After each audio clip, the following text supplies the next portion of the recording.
Bon, salut les gars. Merci d'être là pour ce petit débrief un peu retardé. On n'a pas eu le temps de se voir.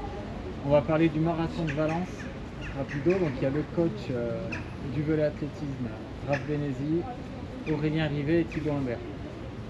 Donc je suis venu avec vous à Valence. J'ai l'impression que vous n'avez pas été trop satisfait des résultats. J'ai eu la chance d'être sur votre groupe WhatsApp et Raph, tu as fait un truc bien. C'est que tu as fait un débrief. Enfin, tu as demandé l'avis de tes athlètes, j'ai trouvé ça bien. Tu le fais régulièrement pour les courses, ça? Je fais des débriefs souvent en fin d'entraînement, des petits débriefs légers à la fin de chaque entraînement. À la fin du gros plan d'entraînement, non, jamais bien. Là, ce qui m'a amené à faire ça, c'est que vraiment les résultats sont peu satisfaisants pour cette préparation-là. Ouais. Donc, quand ça marche avec le temps, on peut plus sur notre étoile, et puis quand ça marche pas, il faut se poser des questions. Et puis c'est les athlètes qui ont leur ressenti, donc c'est eux qui ont les réponses des ressentis. Moi j'en ai eu, j'ai la mienne, mais le ravi est important. Et tu l'avais déjà fait ça? Demander les. J'ai rarement eu un échec comme ça. C'est vrai que cette préparation-là, voilà, ça n'a pas abouti à ce qu'on espérait. Ouais. Clair, il y a eu 4 ou 5 réussites sur une vingtaine d'athlètes. Donc c'est quand même rare, d'habitude il y a 4 ou 5 échecs sur une vingtaine d'athlètes. Ok. Donc, se remettre en question. J'ai plein de réponses, j'ai plein d'hypothèses, mais c'est bien de leur donner la parole parce que c'est tout. Et on va en parler et tout, et des marathons de chacun, mais toi c'était quoi ton sentiment? T'as culpabilisé, t'étais déçu pour tout le monde, comment tu l'as vécu? Moi j'étais vraiment déçu pour tout le monde parce qu'on y avait vraiment pour faire quelque chose de mieux. On avait un bon groupe, bien sympa, bien convivial, et on espérait faire des perfs. Je vois que les copains ne réussissent pas, je suis entraîneur mais je suis leur copain, ça me fout du groupe, franchement sérieusement. Après moi, à titre personnel, un peu déçu, mais je sais que mes performances sont passées, donc c'est pas pareil.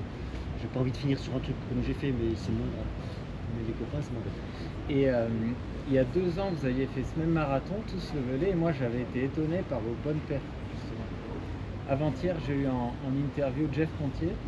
Il me disait que ces athlètes, en fait, pour lui, on devient marathonien après un échec. Parce qu'il dit quand on réussit bien un premier marathon, souvent, en fait, c'est pas la réalité du marathon, ça reflète pas la dureté du marathon. Il dit qu'il faut un échec pour vraiment comprendre ce que c'est qu'un marathon. Est-ce que Thibaut, tu l'as vécu un peu comme ça, toi qui as fait quelques bons marathons Ouais, merci. Déjà, merci pour l'invite sur le podcast, mais très content de venir, avec plaisir. venir te voir. Ouais, moi, c'était mon 5e marathon déjà. Ça passe vite, sachant que mon premier, c'était en 2022. Je m'étais dit que j'en ferais pas un tout de suite, et au final, j'en ai enchaîné 5 en quelques années. Et là, c'est vraiment le premier marathon où on peut dire que c'est un échec, où je suis déçu de ma performance. Ça reste un beau chrono, 2h31. Mais ouais, je partais sur des 10 minutes de 2h20, 2h23, donc 10 minutes de mieux. J'ai pris 10 minutes dans les dents, comme on dit. Donc je suis un peu déçu de moi-même. Donc ouais, c'était dur. La course a été dure au bout du 32e, clairement.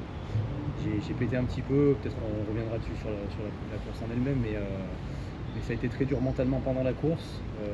À l'arrivée aussi, j'étais déçu de moi-même. Je veux dire, toute cette belle préparation qui tombe à l'eau, ça fait mal. Mais j'ai vite relativisé parce qu'il y avait le groupe. Déjà de voir que d'autres copains ont pété aussi, ça rassure un peu entre guillemets. J'étais pas le seul à faire une mauvaise perte. Et puis même en dehors de ça, de l'analyse qu'on a fait derrière avec le coach, c'est surtout l'effet de groupe a été très bénéfique pendant la prépa. On a passé une super préparation. Et l'effet de groupe aussi. Après la course, on était tous, une grande partie un peu déçus. Mais on a vite passé à autre chose, j'ai l'impression. En fait, on a passé du temps ensemble, on a bu un petit peu ensemble, on a décompressé. Et ça fait relativiser aussi. Certes, c'est une mauvaise perte, mais ça reste que du sport. Et la preuve, c'est qu'on s'est tous inscrits 4 jours plus tard pour l'édition 2026. On ne veut pas rester sur cette déception, on est tous repartis motivés au bout de 4 jours. Et parce que tu avais fait 2h23 il y a 2 ans, et donc là tu t'es dit, je veux quoi, 2 minutes de mieux, comment tu avais... C'est un peu ça l'idée. Donc j'ai fait 2h23, 27 en 2023, donc l'année où on a vraiment tous bien performé au club. Et vu les séances que j'avais faites, et j'ai ambitionné de faire entre 2h20 et 2h23, je m'étais laissé une petite fourchette. Et vu les séances que j'ai faites, je me sentais vraiment prêt pour passer le cap et faire mon RP. Donc j'étais vraiment confiant avant la course, alors peut-être un peu trop, parce que pour le coup je suis parti un peu trop vite par rapport à mes allures. En gros, je disais entre 3,20 et 3,22 au kilo sur mes allures au kilomètre. Et j'ai trouvé un bon groupe rapidement et je me suis vite trouvé en 3,18, 3,17. Des moments je ne savais pas pourquoi le groupe relançait à 3,13. Et là ça m'a vraiment fait mal à la gueule, comme on dit. Et je l'ai payé au 32e, tétanie musculaire au niveau des 2 quadrilles. Pourtant d'habitude musculairement je suis assez costaud, mais là tétanie musculaire, c'est la première fois de ma vie sur marathon que je marche. J'ai marché plusieurs centaines de mètres. Mentalement, ouais, c'était très très dur. Et après, j'ai réussi à me refaire la schizo au 39e quand Nasser Boigny me double. Je savais qu'il était dans ces eaux-là et j'ai dû me doubler. J'ai dit bon, faut se relancer. J'ai réussi à faire les 3 derniers kilos en 3,30. C'est reparti un petit peu, mais c'est la première fois que j'ai reconnu un mur aussitôt dans le marathon en fait. Mais pour moi, j'explique, j'en ai parlé avec Raph, j'explique par la gestion de course qui a été un peu ambitieuse, on va dire. Ouais, et du coup, c'est ma question. Quand tu as toi qui as de la bouteille, quand tu vois des kills en 3,13, tu te dis pas putain, je vais payer. Un petit peu du coup, mais j'ai dit bon, c'est peut-être l'année faire un gros truc. Mais marathon, je pense qu'il faut vraiment être humble. Et j'étais un peu trop. C'est le premier marathon où j'ai pris des risques, clairement. Et du coup, je pense que sur le marathon, ça paye en prenant des risques aussitôt dans la course. Mais comme on disait tout à l'heure, c'est un peu l'apprentissage. Et même au bout du 5e marathon, ça reste. On est toujours perfectible. Ouais. Du coup, c'est l'occasion d'apprendre pour la prochaine fois. Après, avec Auré, on va en parler, mais Auré, tu as couru un peu avec les premières féminines. Et il se dit qu'elles étaient pour le coup pas du tout régulières. Ah non, du coup, dès le départ, je me suis dit je vais partir avec les premières féminines. Donc je suis parti avec elles. Et c'était parti à pas loin de 3,20 du kilo. Donc je suis passé devant. Donc je me suis retrouvé tout seul. J'avais des petits groupes, mais j'étais souvent seul. Puis après, quand elles m'ont repassé, j'ai voulu l'accrocher. Je crois que j'ai accroché 300 mètres. Elles étaient, je sais pas, elles étaient à moins de 3,10 du kilo. Donc, ouais. C'est pas trop régulier. Moi, là, je fais le lien avec les 15 du cul, les premières féminines. Moi, je suis souvent avec elles, elles partent lentement, je trouve, à chaque fois. Par rapport à nous, et elles finissent fort, c'est vachement irrégulier leur course. Oui, c'est pour ça, moi, le but c'était vraiment de les accrocher. Et puis quand j'ai vu qu'elles étaient en dessous, moi je voulais rester à mon allure. Donc j'avais peur qu'elles partent un peu en dessous. Et en fin de compte, quand ça repartit, bien beaucoup plus vite par la suite. Et avant qu'on parle de ta course, tu étais dans le SAS Élite, tu peux en parler comment ça se passait dans ce fameux souterrain? Oui, alors c'est une très belle expérience, j'ai jamais vécu un truc pareil. Quand je suis arrivé, j'avais accompagné des types pour le SAS et moi je pensais être juste dans le SAS devant, je ne m'attendais pas à autre chose. Ah, tu savais même pas? Bah non, et alors du coup on m'accompagne et on arrive dans un souterrain et le départ il est sur le pont, donc je comprends pas. J'arrive et puis on arrive dans le souterrain, donc un parking souterrain qu'ils avaient privatisé. Donc il y avait des petits amuse-bouches et tout, ça doit être sûrement pour les coachs et tout ça.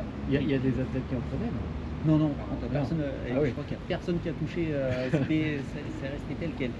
Et puis il y a des box où généralement je pense que c'est les voitures qui sont là et chaque coureur avait un box. Du coup moi je suis resté une longue minute à regarder, donc je me suis pas échauffé tout de suite. J'ai fait tous les box, à regarder tous les coureurs et tout, avant de commencer à m'échauffer. Et t'as vu qui? Tu te souviens un peu? T'as vu Petros, tout le monde, Augusto? Oui, aussi ils étaient tous là, soit ils étaient dans le box, soit ils étaient déjà en train de faire des gammes, des accélérations. Et t'as envoyé, je sais pas, entre Français, ils se parlaient, ils disaient... Non, ils se parlaient pas trop entre eux, les coureurs. C'était surtout avec leur staff, des managers, tout ça, donc c'était plus dans leur bulle à eux. Ouais. Mais non, ils n'étaient pas trop en train de discuter entre eux. Ouais. Voilà. Et puis après, quand on sort, on met une prévient qu'il faut sortir et aller sur le départ, là, c'est encore plus impressionnant. On sort du souterrain et c'est une année avec des milliers de coureurs qui sont déjà dans leur sas à attendre pendant plusieurs minutes. Du coup, c'est plus impressionnant. Donc, il y avait ce petit truc en plus que j'ai pas eu l'euphorie de l'arrivée. C'est sous l'arche d'arrivée, mais du départ, cette fois-ci, juste. Et toi qui as abandonné, tu t'es pas dit au moment d'abandonner, tu t'es pas dit putain, j'ai vécu cette émotion de fou pour abandonner, je sais plus. Là, j'y ai pas pensé. J'y ai pensé après. Et quand j'abandonne. J'étais plus sur les copains à attendre, je les ai tous essayé d'encourager un maximum. Et après j'ai essayé de repartir et j'ai pas pu repartir malheureusement. Et t'as culpabilisé après d'avoir abandonné? Tu t'en voulais? Non, c'est que je pouvais pas. En fait, mais je veux dire, les jours qui suivaient, tu t'es pas dit ah merde, je vais peut-être. De toute façon, je pouvais pas. Les jambes répondaient plus, donc j'avais vraiment envie de repartir. Hein. J'ai essayé une ou deux fois et je faisais un pas, deux pas et c'était pas possible. Je vais demander à Raph s'il peut commenter ton marathon. Qu'est-ce que tu attendais d'Aurélien? Qu'est-ce que tu penses qui était faisable et comment tu vois le marathon qu'il a fait? Quand je vois les deux garçons en regrettive, je les ai vus s'entraîner tout le temps, je sais qu'ils sont capables de réaliser l'objectif qui s'était fixé. C'est eux qui se les fixent ou c'est toi qui leur dis, je pense que tu peux Ça se partir. fixe, je pense un peu comme l'équipe de club ou coach athlète. Hein. On voit au fur et à mesure comment ça se passe. Et si leurs sensations, c'est ce que je disais, moi je peux leur dire tu cours en 320 kg, ils vont le faire. Mais est-ce qu'ils sont capables de tenir sur 42? C'est eux qui peuvent ressentir. Et quand je voyais leur ressenti, quand je voyais la foulée, on voit qu'ils étaient capables. Je sais qu'ils étaient capables de faire aux alentours de 20, de 22, c'était une parfois possible. Ou Aurélien, ça peut pouvoir passer peut-être de 17. C'était possible. Donc, ils se sont fixés l'objectif petit à petit, ils étaient capables, donc je sens. Mais toi, tu leur dis quoi? S'ils sont un peu sur la corde, tu leur dis pas prudemment, c'était quoi les questions? Tu leur fais entièrement Souvent, confiance? ce que je dis aux mecs, c'est attention, le marathon, c'est une course d'usure. Ouais. Donc on part à l'allure, on pense arriver. Il faut attendre de s'éteindre. C'est un truc qui doit paraître facile pendant 25-30 bornes, et c'est après que ça attaque. Ouais. Et c'est pour ça que leur défaillance, celle d'Aurélien, ça tombe vers le 25e, c'est trop tôt. Une défaillance à ce moment-là, c'est trop tôt. Il y a un truc qui va pas, qui déconne. Il ne pouvait pas courir, mais c'est peut-être plus prudent d'arrêter. Ouais. Cette défaillance arrive un peu plus tard. Donc on peut se permettre d'arriver. Quand on est sur 32, on peut finir quand même. On finit avec les gros, avec moins de plaisir certainement. Mais voilà, c'est mieux de finir, je trouve quand même, de finir quand on peut. Mais bon, quand on peut pas, Et pour une question pratique, mais ça m'est jamais arrivé d'abandonner un marathon, mais de toute façon, quand tu arrêtes, évidemment, tu es obligé de rentrer, donc c'est peu que tu aies 7-10 bornes à faire. Donc. Ah bah là, moi j'avais vraiment de la chance. Je suis arrivé 300 mètres après l'hôtel. Donc, Donc toi, tu as eu de la chance. ouais. Mais Et parce pourtant, que je me suis dit, en plus à l'hôtel, je savais que c'était un petit faux plat descendant, donc je me suis dit, j'étais content d'arriver à l'hôtel pour dire, bah, c'est bon, ça va dérouler un peu. Et en fin de compte, c'est là que ça a pété. En fait. Et j'ai pas regardé, vous aviez les chiffres à la fin, le nombre de non-finishers, ils envoient pas à Valence là? Vous avez pas les stats? On va pas regarder, mais ça doit pouvoir se trouver, je pense. Ouais. Je sais pas si on a eu moins que d'habitude. Et Raph, encore une fois, tu as des séances tests, toi? Tu aimes bien faire un marathon ou non? Ouais, si, il y a une séance, soit on se fait un semi, c'est ce que je leur propose, faire un semi entre 4, 7, 6 semaines avant. Cette année, ça n'a pas collé pour tout le monde, c'est dur de trouver des semis comme il faut quand même. Et nous, on a une séance un peu clé, eux, c'est ce qu'ils ont fait tous les deux, c'est 5 000, 10 000, 5 000. Ouais. On se fait 20 bornes tout seul, allure marathon. Si les sensations sont bonnes, on n'est pas loin de la vérité quand même. C'est vraiment la séance que je propose. Il y a des copains qui m'ont proposé une séance un peu plus en continu. C'est vrai que peut-être que l'an prochain, je pourrais aller vers un 2 fois 10 000, encore plus simple. Ouais. Ça passe. Je vais écouter ce qu'ils me disent, parce qu'il y a des choses à prendre. Il y a des choses à faire. Ça sera de la bricole, ça va pas être une révolution, on va pas réinventer le marathon. Mais en gros, c'est un semi d'allure. Ouais, un semi d'allure. Et puis après, il faut être honnête avec soi-même. C'est pour ça qu'il faut écouter les athlètes. Parce qu'on peut fanfaronner, on peut dire je suis à l'aise et puis on l'est pas. Et on va surpéter à ça, le compte là. Et c'est à eux de voir. Alors, il y en a pas mal qui grossit au cardio un petit peu, qui regardent un peu leur pulsation. Ouais. Si on est honnête, si on respecte son cardio, on doit voir si ça passe ou si ça passe pas. Sur 20 bornes, on le voit quand même. Et pour Thibaut, s'il peut prendre le micro, donc 3,20 au kit sur un semi, ça fait quoi, du 10 ça? Toi, t'as pas les 5-10-5, ça doit être facile. Oui, complètement. Là, pour la petite anecdote, le 5-10-5, j'ai même passé j'étais à 3,18, 3,19 au kilo, donc un poil plus vite que ce que je partais sur Valencia. Après, c'est vrai qu'on l'a fait à Saint-Germain, on a un beau spot sur la zone industrielle. Après les kilos, on les fait au GPS, donc les GPS restent fiables. Mais c'est vrai que tu as cette petite marge d'erreur avec un kilomètre officiel. Mais là, la séance s'est très bien passée. Du coup, la confiance c'était à S-2 ou S-3 qu'on l'a fait. La confiance était au top. Et vraiment, je pensais que ces allures-là c'était bon. Et effectivement, je passe au semi à Valencia, je passe une 10, moins d'une 10 même. Donc peut-être un peu trop rapide. Des fois, les 20 secondes de trop rapide sur le semi, tu les payes bien plus tard. Mais bon, c'est le jeu. Et puis, comme on disait, c'est vraiment l'apprentissage.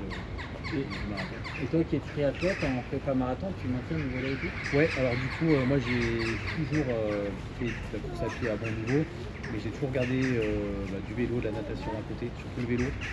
Et là, pendant la prépa marathon, j'ai un peu moins bandé que les autres prépa marathon, parce que j'ai chopé le syndrome d'essuie-glace en mars. J'avais fait le marathon d'espace en Guyane.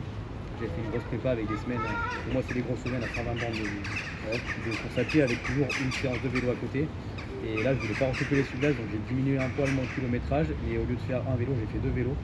En gros j'avais 5-6 séances de course à pied, donc ça me faisait 100-110 bornes. 2 séances de vélo, enfin 2 sorties vélo, pas des séances, mais 2 sorties vélo, une natation et je fais aussi du renfort à côté, donc du crossfit. Ouais. Et du coup, ça m'a permis d'être en forme sans trop borner. Et moi, je sais que j'ai besoin de ça. Si je borne trop, faire des 150, 160, je sais que physiquement, je suis incapable. Déjà, il y a de la lassitude qui m'en effraie. Et j'aurais trop peur de me blesser. Fracture précise, j'en ai eu fait par le passé. Et je sais que le vélo et le renfort m'apportent beaucoup et permettent de compenser tout ça. Ok. Donc c'est plutôt une force, moi je trouve, de mixer, de faire l'entraînement croisé comme on dit. Je suis vraiment adepte à fond de l'entraînement croisé pour des courses à marathon. Donc tu étais environ 110, toi Aurélien, tu étais à combien par semaine? Par semaine, j'étais un peu plus, j'étais à 100. Enfin, les 2 derniers mois, j'étais à 120, 130 par semaine. Donc plus aussi que l'an passé. Je faisais un peu plus de bornes. Toi, j'ai l'impression, dis-moi si je me trompe, que tu es un athlète qui est plutôt un peu comme Boris Orlac, tu es plutôt fort quand on t'attend pas. Et quand tu es très en forme, je sais pas si c'est une pression que tu te mets, mais des fois ça foire. Je me trompe ou pas? Là, tout le monde me disait putain, il est en forme, il est en forme. C'est vrai, des fois on a l'impression qu'on est en forme et puis ça passe pas. Et des fois on est vraiment pas en forme, pas préparé du tout. Et puis là, il y a des chronos qui passent. T'as fait Lyon un peu à la cool. Quand j'avais fait mon moins de 30 sur 10, je m'y attendais pas du tout. Et j'ai l'impression que tu es un peu comme ça, toi, non? Non, peut-être. Non, sûrement, tu penses pas? Non, je pense pas qu'il y ait ce genre de pression. Je pense que c'est un coureur plutôt d'instinct. Oui, mais ça revient à ça. Il écoute ses sensations et puis quand ça va bien et ça passe nickel. Mais je pense pas que c'est une question de pression. C'est une question de sensation. Je pense que quand il court comme il le sent, oui, mais voilà, il aura pas de mal à aller plus vite ou ouais. Mais la pression, je pense pas. Je pense pas que ce soit ça. Non, je me fais pas trop de pression. Je n'ai pas de pression plus que ça. Donc, comme on le disait, vous êtes déçu globalement de l'équipe, des 20-25 mecs qu'il y avait. C'est quoi du coup votre analyse là pour la 15 jours, 3 semaines? Tu l'as vu passer un peu sur les conversations de groupe. Ouais, mais je n'ai pas trop regardé. T'as pas voulu regarder? C'est très divers et varié. J'ai eu 15 réponses, j'ai des athlètes qui m'ont répondu sur les 20-25. Facilement 15 trucs différents. Il y en a un qui n'aura pas fait assez de long, un qui ne sera pas assez reposé, un qui n'aura pas fait assez de seuil, voilà. Donc si on écoute tout le monde, on n'arrive pas à trouver un point pour tout le monde. Moi, j'ai toujours à dire que je pense qu'on a peut-être été malade, parce qu'après le marathon, il y a quand même au moins 8 à avoir eu un syndrome grippal la semaine qui a suivi. Alors est-ce qu'on a attrapé le syndrome grippal parce qu'on était fatigué du marathon?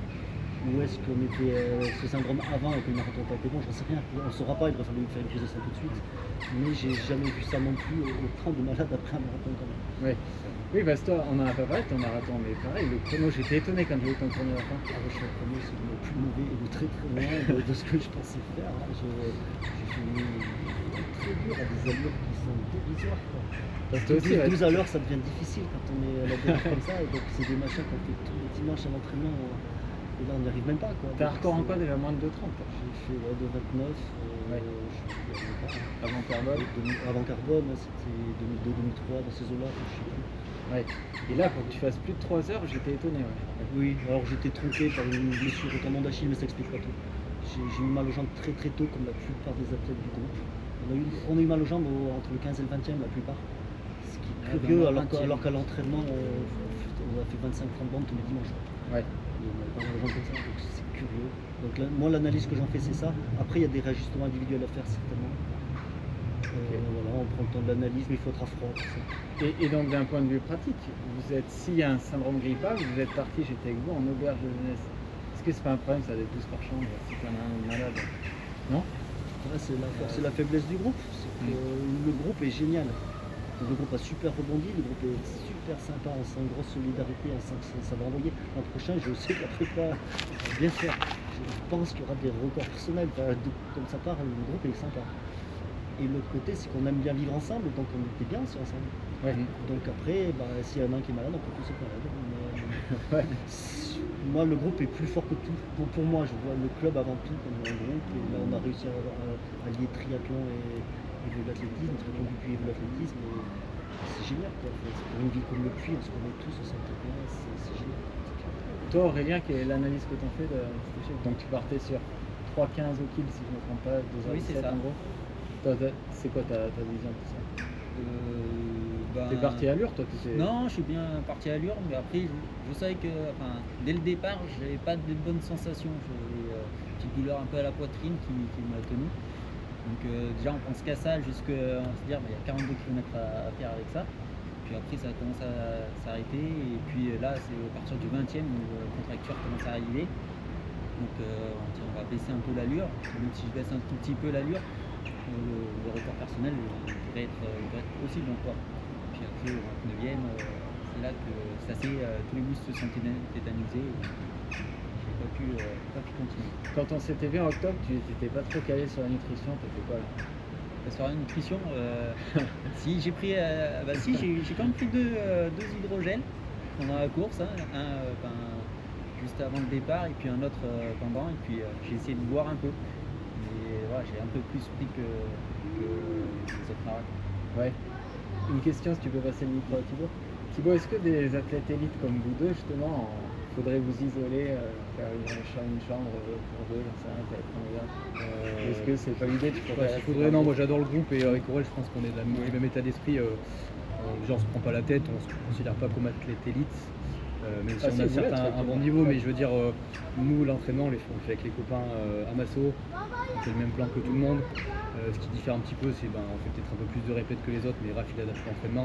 Non, vous avez des sponsors et tout, c'est pas pareil, vous avez quand même un minimum de comptes à rendre. Alors personnellement, oui, il faut faire des perfs, mais je veux dire, c'est pas. Moi, on peut parler du partenariat que j'ai avec le magasin Decathlon Le Puy, ça reste un partenariat. J'ai pas un contrat d'athlète où j'ai un montant chaque année, moi c'est plutôt un partenariat matériel. Ils me font confiance à 100% et moi j'ai confiance en eux et je sais qu'ils ne mettent pas la pression pour les performances. Donc là-dessus, pour moi, ça change rien et ce qui compte, selon moi, c'est l'état d'esprit et le fait de partager ça avec les copains. J'ai toujours fait du sport pour le partage, quel que soit mon niveau et ça m'embêterait de prendre une chambre avec Aurel, qu'on se casse tous les deux avec le coach, qu'on se mette à part. Ça perdrait l'esprit groupe et je pense que je vivrais mal. Le groupe le comprendrait, mais moi je me sentirais mal à l'aise et je pense que je ferais peut-être une contre-perche parce que je me dirais. Là, on se mettrait plus la pression, on a l'impression qu'en étant seul dans sa bulle, on va penser qu'à ça. Et... tu vois, nous l'an prochain avec Laurie on fait Valence. Moi c'est assumé, hein. Moi je veux ma chambre, je veux pas être loin, je veux pas être le groupe, mais c'est pas contre eux. Ouais, bien sûr. C'est que je veux pas avoir de soucis de savoir à quelle heure j'aurai droit à la casserole et tout machin et tout. Je veux juste, moi je pense qu'à moi, je dois rien à personne ne veut rien. Mais c'est des choix après, et puis c'est des états d'esprit, je pense que voilà, on est tous différents là-dessus, et tu vois, nous avec Aurel on partage un peu la même chose. Toi tu vois les choses différemment, mais moi je vivrais plus mal d'être isolé que de ne pas être avec le groupe avec qui je me suis préparé. Ouais. Et moi l'esprit groupe me porte vraiment. J'ai toujours fonctionné comme ça depuis que je fais du sport et je pense pas un jour changer. Du coup, quitte à prendre le risque de choper une petite crève comme c'est arrivé peut-être, je préfère rester avec le groupe, les copains et partager avec les groupes. Ça me plaît vraiment. Ouais. Et je me vois pas faire autrement. Et toi, au final, Thibaut, le marathon, t'étais en fait, tu devais pas être loin de la corde en fait. Et est-ce qu'au final, tu prends 10 minutes quoi. Est-ce que c'est pas juste que tu étais sur la corde et qu'au final c'est 3 phases t'en es la c'est pas juste ça? Si je pense, ouais, moi alors j'ai chopé le mercredi après la course, j'étais bien malade aussi, donc un peu le symptôme grippaux qu'une partie du groupe. Mais effectivement, moi j'ai fait le retour au coach, mon explication c'est effectivement les kilos en 3,13, donc 7-8 secondes plus vite que ce que je valais. Sur marathon ça fait mal les à-coups, surtout qu'on n'est pas préparé pour, on n'est pas à la Kenyan comme ils ont l'habitude. Et moi je pense que clairement musculairement ça m'a mis dans le jeu, ouais. Donc j'étais sur la corde déjà de base et le fait de faire des kilos un peu trop rapides, j'en ai eu 3 ou 4, j'ai regardé sur Strava après, il y a eu 3 kilos en 3,13, 3,12, c'était mon allure semi quasiment effectivement.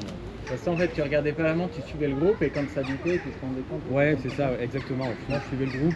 Le cardio était pas trop mal pendant. Moi j'ai beaucoup aimé marathon au cardio, le cardio était assez intéressant. Jusqu'au SMI, puis après au SMI il a commencé à augmenter, puis du coup il n'est jamais trop descendu. Donc ça a pété fort, mais après j'étais engagé, il fallait finir le marathon.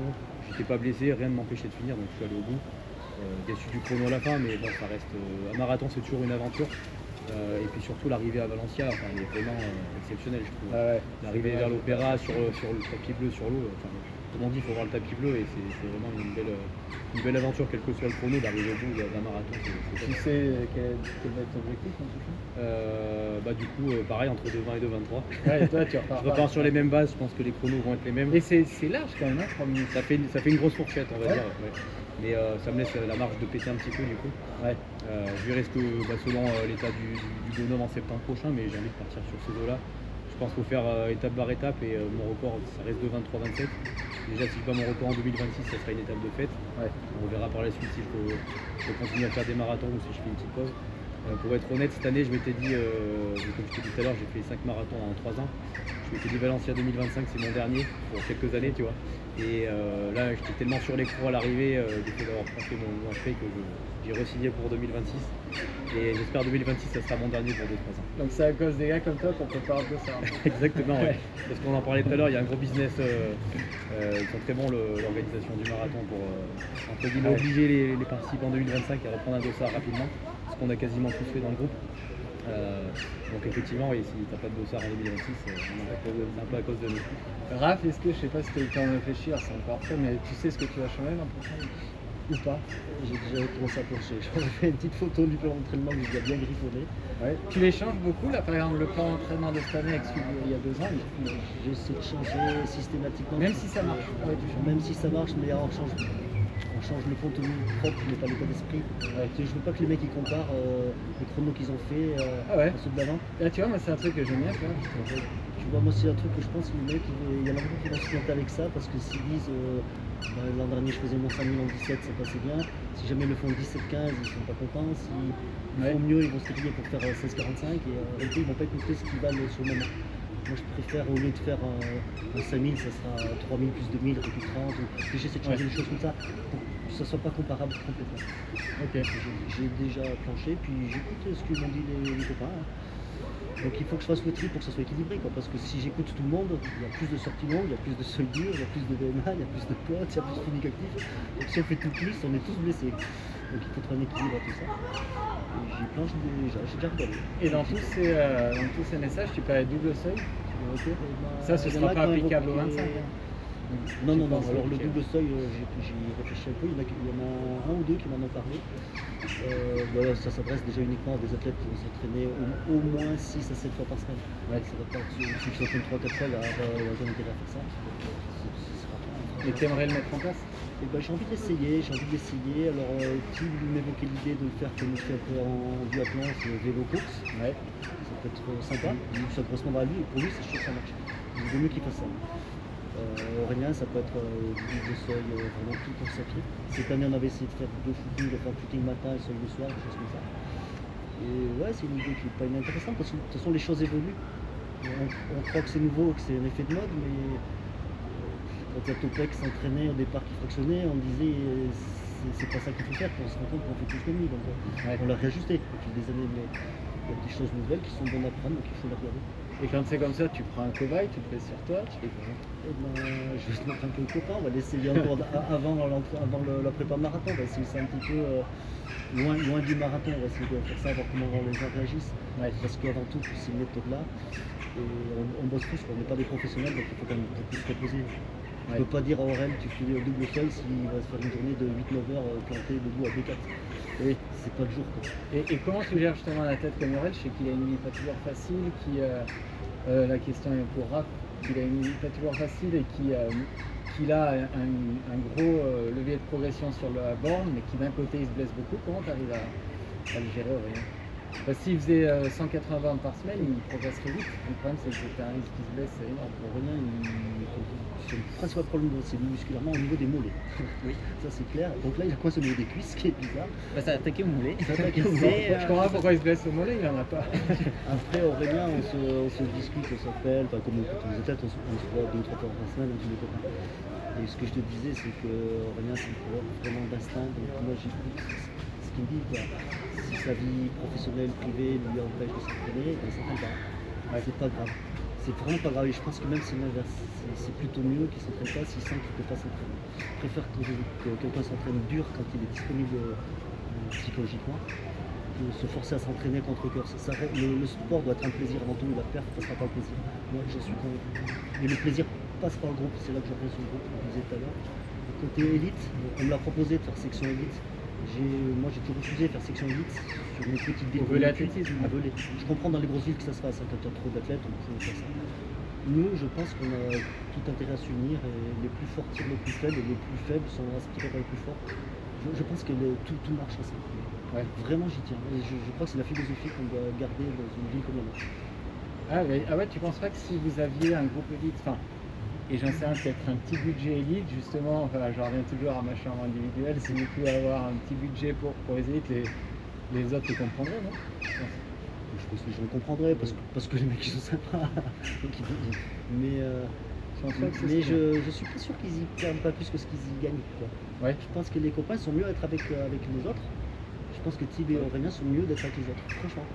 Si on leur dit vous allez vous séparer, je suis pas sûr qu'ils y gagnent. Physiquement ils y gagneraient peut-être, psychologiquement ils y perdraient. Et l'un dans l'autre, sa pression, je pense. l'un dans l'autre, je pense pas que ce soit bien. Et est-ce que, par exemple, pour Aurélien, une prépa marathon, tu essaies de chiffrer quand même, tu te dis, cette année, j'ai fait 1500 bornes sur la prépa, je dis n'importe quoi. Hein. Est-ce que l'an prochain, je vais essayer d'en faire 1600? Tu regardes toi un peu? Non, cette année, je voulais faire un peu plus de vent. J'avais même attaqué un peu plus tôt, donc par fin août. Et je vais essayer d'avoir un peu plus d'endurance. Mais après, non, je peux pas me dire, je vais faire plus de vent, parce que de toute façon, je pourrais pas plus avec la vie de famille, le travail, tout ça. Il faut du temps. Et quand on l'a pas, donc c'est compliqué.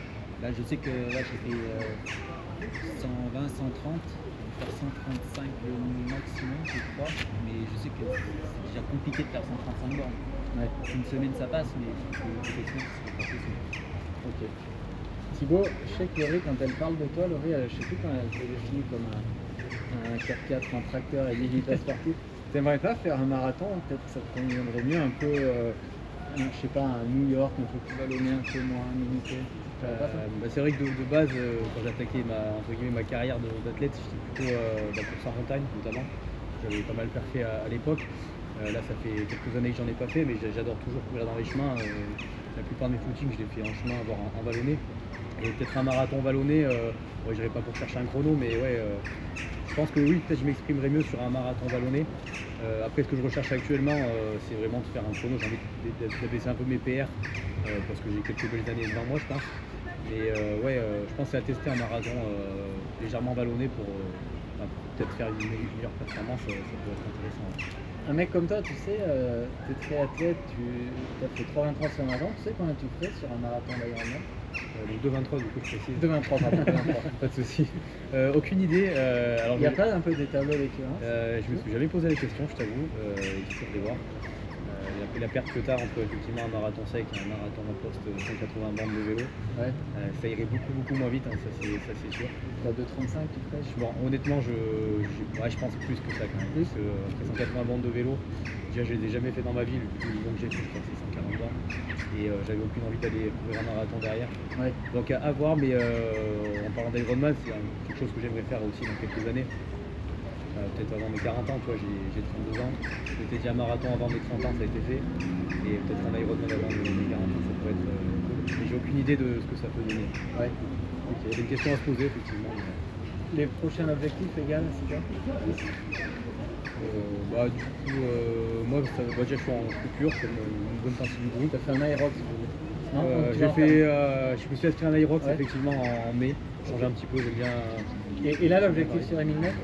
Je pense être capable de courir plus ou moins, je pense à mon avenir mon marathon, donc entre 3 ans et 3 ans. Ça va être assez marrant et ça se fait bien dans ma saison. Parce que du coup, il y a des crosses qui arrivent. Je pense en faire qu'un seul, ce sera le cross de la Loire-Saône qui est organisé par le club, qui est en plus quart finale de cross. Ça va être assez cool.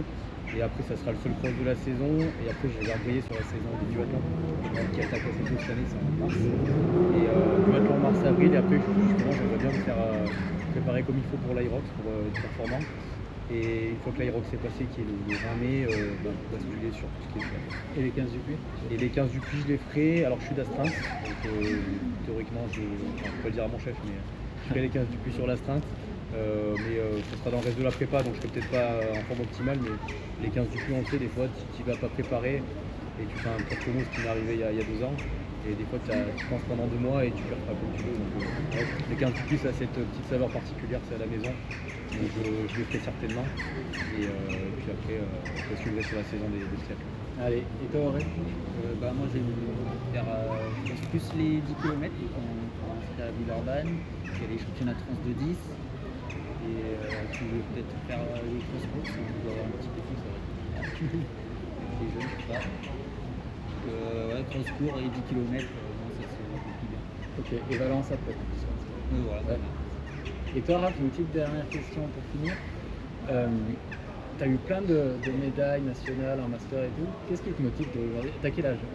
55. 55. T'es motivé par quoi? Parce que quand on voit un peu les chronos qui baissent, c'est dur. Non? Les chronos, je les ai oubliés. Ouais. J'ai oublié les chronos. Moi, ce qui me motive, c'est d'être avec les copains. Et tu Je, fais je joue toujours à courir. Moi, je suis content de tirer la bombe de la piste. Et quand il y a des séances VMH, je sais pas, des 200-300, tu les fais avec les copains? Je l'ai fait, il faut faire gaffe maintenant parce que les ischios commencent c'est un peu dur quoi, la musculature, mais j'aime être avec les copains. Et puis c'est vrai qu'après les catégories m'ont bien remotivé. Ouais, c'est bien ça. Moi j'ai la chance de pouvoir faire des médailles nationales en catégorie M3, M4. Donc ça m'a bien remotivé, ça fait toujours plaisir. Je ne verse pas d'illusions, c'est des médailles M3, M4. Mais ça remotive, puis ça me tient dans le groupe. Je suis toujours avec les copains, j'adore y aller. Et médaille sur marathon, t'en as déjà fait? Non? J'ai pas fait de championnat sur marathon. C'est pas l'objectif. Championnat de France de 5 et de 10. Et j'ai pas fait le marathon, ça aurait pu être un objectif. Mais pas plus que ça. Un marathon par an, c'est compliqué déjà. Ouais. J'ai envie de me concentrer plus sur le championnat de France de 5 et de 10. Ouais. Ça passe mieux, puis après de courses locales. Et puis ça sera plutôt moins les 5 km pour moi, pour me qualifier justement pour les championnats de France de 5. Tu penses que ta distance aurait été le meilleur sur quoi toi après ton année d'été? À l'origine, je trouve que sur le marathon, c'est là que je passais bien au départ. T'en as fait beaucoup au final, je crois. J'ai fait une vingtaine. Ouais. Une vingtaine de marathons, c'est là que je passais bien. Et maintenant, en vieillissant, la discipline est nouvelle, c'est le 5 km route qui est Ouais. Je trouve ça génial, 5 km route. J'adore en faire, même si c'est un peu antinomique avec l'âge. J'aime bien cet effort. Mais quand on j'en aurais fait problèmes... plus jeune, je serais bien. Mais peut-être que quand on a des problèmes un peu ostéo-articulaires, c'est moins que t'as pas le temps normal, non? C'est un peu ça. Ça dépend. Ouais. On a moins le temps, mais par contre on va plus vite. Donc ça tire un peu plus quand même. Donc non, mais je sais pas, j'aime bien cet effort, c'est assez violent, c'est court. En un quart d'heure on a fait la course, un peu plus pour moi quand même. On peut dire pas d'autre. Bon. J'aime bien cet effort.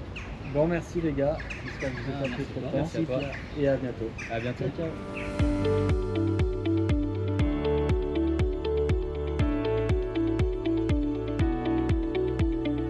Born Podcast.